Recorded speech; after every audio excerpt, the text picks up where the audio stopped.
Hi all, welcome to Rajesh cooking diary. இன்றைக்கி ரொம்ப ஈஸியாக பண்ணுற மாதிரி ஒரு சாம்பார் ரெசிபி தான் பார்க்க போகிறோம். தண்ணி சாம்பார் எப்படி பண்ணுறதுன்னு பார்க்கலாமா? ஒரு பேனில் நல்லெண்ணெய் விட்டு கடுகு, காஞ்ச மிளகாய், 10 சின்ன வெங்காயம், 2 தக்காளி பொடியாக நறுக்கினது, 4 அடி துவரம்பருப்பு, 5 பல் பூண்டு, கொஞ்சம் ஜீரகம், 5 விசில் விட்டு எடுத்து கடைஞ்சி வச்சுக்கிறேன். அதையும் நம்ம ஆட் பண்ணிக்கலாம்.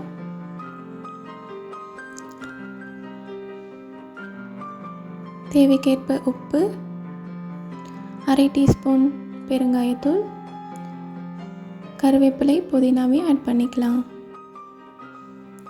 ஒரு கொதி வந்த உடனே கரைச்சி வச்சுருந்த புளியுமே ஆட் பண்ணிக்கலாம்.